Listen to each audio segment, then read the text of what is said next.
Hi, minasan, konnichiwa. And that would be my Japanese for, hey, what's going on, guys? It's Double One Eight Set Shadow here, back from my week and a half of being off.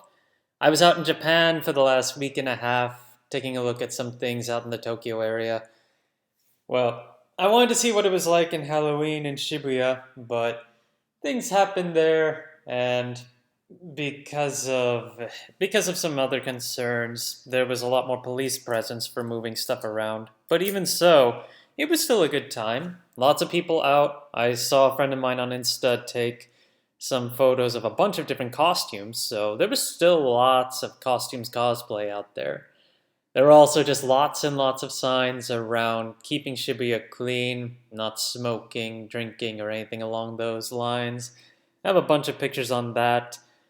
If anyone's interested, I'm also thinking about just doing a random live session, maybe sometime next week or at some point, kind of discussing what I went through, and also to talk about exploring the area and its card shops. Part of today's Market Watch is going to be around some prices that I saw for singles in some of the card shops. But if anyone's interested, I could also talk about where to look in Japan for shops and also what to expect or things like that. But if you're interested, just let me know down in the comments and I'll set something up. But let's get straight into the Market Watch. I've got lots to cover today, and the first topic is going to be around cards that I saw in stores in Japan. And the first one that I'm gonna go around is a set 4 order for Stoichia called Gather Upon Me, You Wandering Souls. This card gives your Vanguard +1 drive check for the turn by discarding an order, and the card itself has been going up in value on our side, and I've only seen one store in Japan with this one on the main shelf, and they were apparently selling the double rare for 1,200 yen, which is the equivalent of about $9 over here right now. And I've seen a few builds in Leonorn play this for set 13, but otherwise, that's all I know about the popularity of this card. I covered it once saying that it would be a good generic down the line, but yeah, it's what it is. But the price for the double rare for us is now close to 350. You look at sales, players have actually been buying this over $4. Ooh, wow. People were actually buying this at $10 around the end of last month.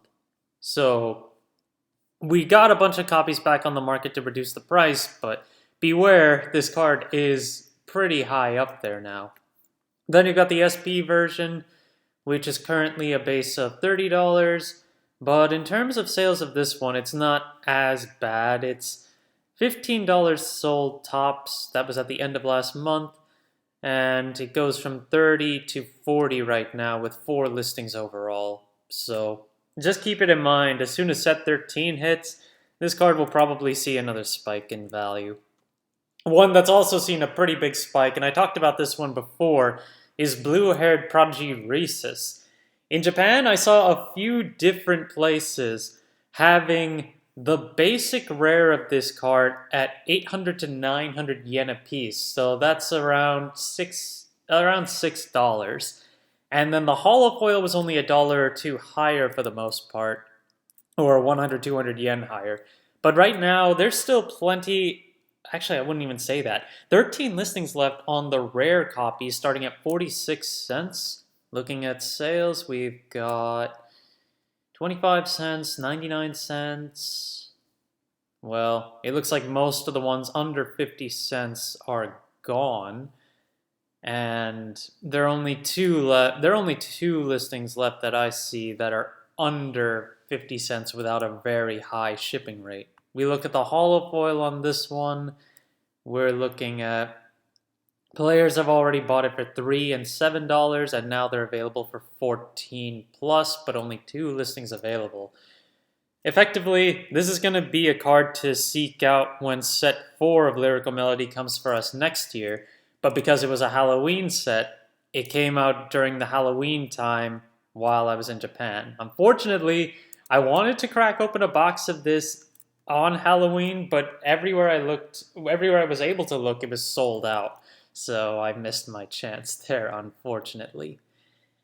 Next one I want to cover, because I like Eva a lot, I was looking for singles of Eva in card shops just to see where prices were. And I gotta tell you, Eva's far cheaper to build in Japan right now than it is over here.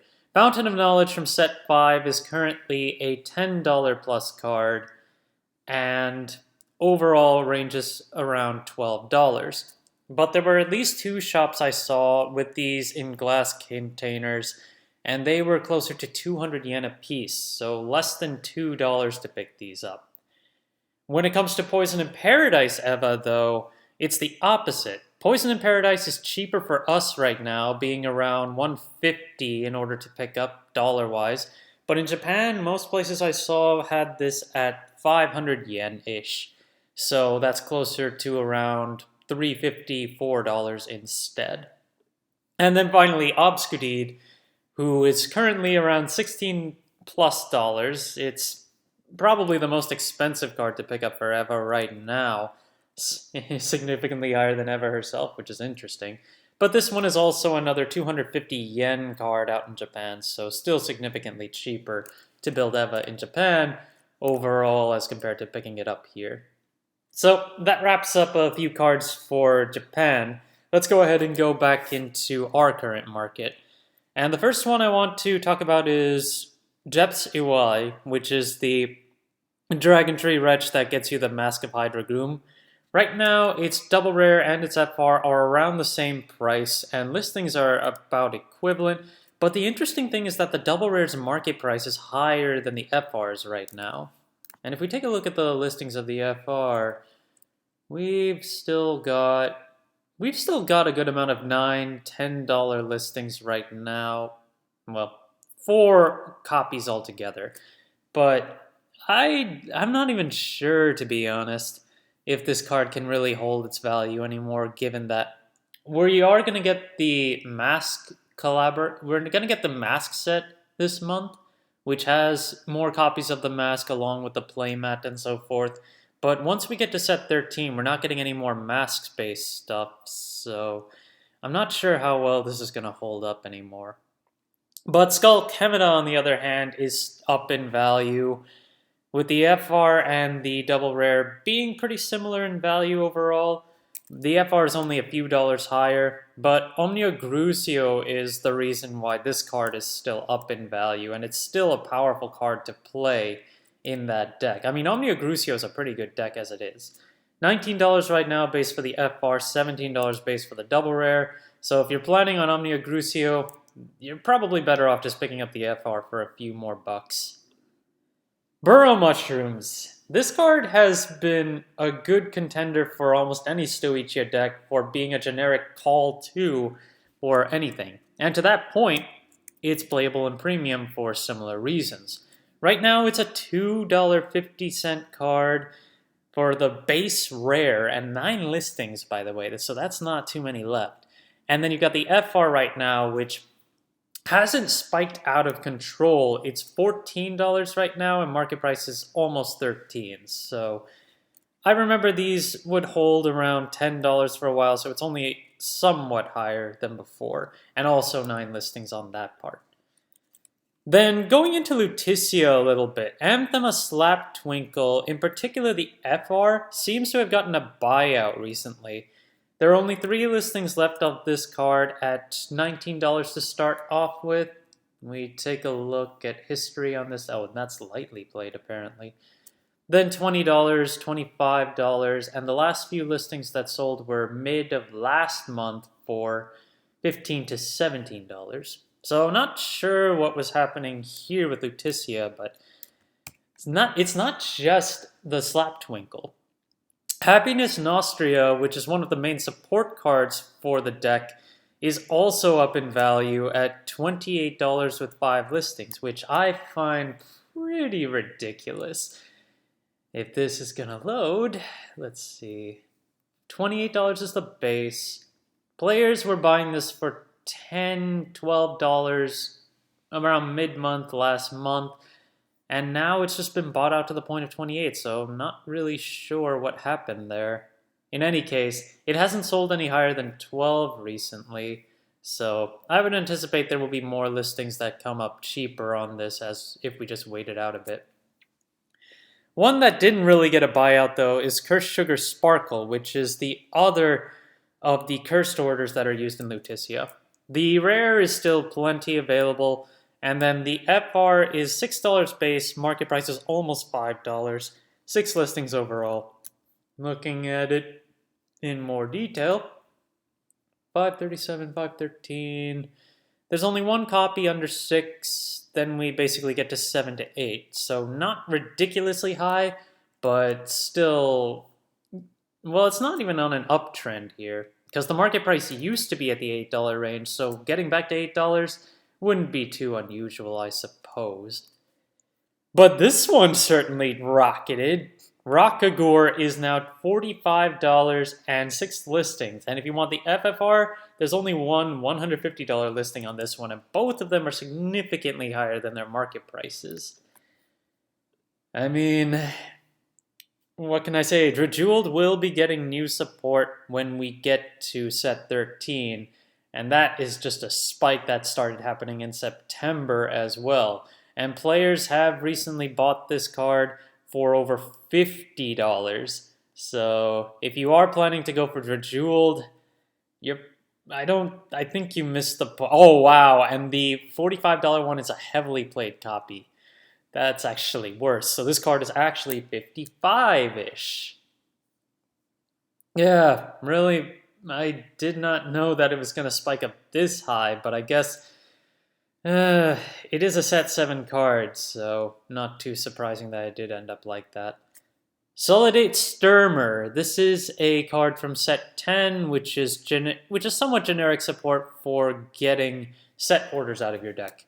I just wanted to point the frame rare out because there are only 2 listings left on this one, and they're basically $2, and then there's a $1 one, but with almost $5 shipping, so basically a $5 card. So if you're looking for Sturmers, well, we need some more FRs on the market, and well, you'll need to shop around otherwise if you're looking for that. Then we also got some new restrictions and new releases from the ban list.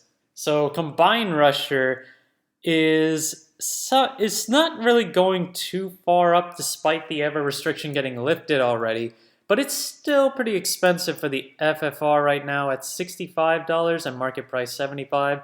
The triple rare from Blazing Dragon set 6, $9 base, and if you want the trial deck reprint from the Orpus deck, that's $12 base right now, which is weird considering the triple rare is cheaper to pick up at this point. And then you've also got Norskin, which is the set 11 alternate art version of Combine Rusher. This one is $65 base right now, and it has been selling for $71 plus. So if you are looking to pick up Combine Rushers in their max rarity form, I'd say this is your best bet, as it's about the same price as the FFR at this point anyway. Forktail. Getting into discussion of the Shiranui Stride deck, I had completely forgotten that this card actually fills Soul and can work with Shiranui in general because it just needs cards with stealth in the name. So this card went up in value as well, pretty high too. And it's $35-ish in terms of sells, and it's over $40 right now if you want to pick it up. But some good news, the triple rare reprint set that was announced some time back got its first set of reveals today, and Forktail is among those reprints. So we could expect this card to go back down sometime next year, potentially even see some drops right now, but the deck set will come out before we get that triple rare reprint set, if we do at all. So do keep your eye on this card if you need it for Oboro. You've also got the version from set 11, Kodama, which is currently $118 sold and about $118 right around its base price. Well, what do you know? That's the same as my number here, isn't it? Virina Espiridia, we talked about this one for Shiranui as well, but now that Shiranui has been revealed to have 2 of its own restanding rear guards, that kind of deflated the need to play this card anymore, as 1, you can only play it once you're at Stride, and 2, Well, I mean, the deck doesn't have much searchability in the first place. But in any case, Virina Espiridia is subtly dropping in value. Right now we're looking at $27 for the base listing of the triple rare. And then, let's see. They haven't sold since the 6th. $36, $29, $30. So 30, we'll have to see what happens with that news. If less people continue to buy, then it'll probably end up back around maybe 25 and possibly back down to 20. Listener of Truth Dindrain. This is another one that I didn't realize could be used with Luard before. Not for the second skill because that needs Azel, but the first skill, if you maintain enough soul, you can use it for countercharging as well. Right now the card is sitting at $7 base, but it has been selling closer to $9 over the last few days, sold last on the 6th. So keep your eye on this one if you want this for countercharging in Luard. Dioram, this one went up as expected, although the rare went back down in value with more listings on the market. Even so, the market price is now just over $2, which is not bad, so if you need to pick it up, it's probably not bad to pick up at this point. And the last card for today is Skull Witch Nemain, which the 10th rare version from set 5 is down in price now that we know all of Luard's reveals, and I'm not sure there's going to be as much of a need to play Nemain either, and it looks like the general market tends to agree, as we've got more listings that are underneath $20 where this card was going on upward of $30 until we saw the final reveals over the last few days. So I would probably anticipate this to stay hovering around 20 for a while because there's always still the possibility to test for it to be a better card. Thank you guys for watching, and I'm glad to be back and doing this again. If you liked the video, please like and subscribe if you haven't already, and I will see you all later.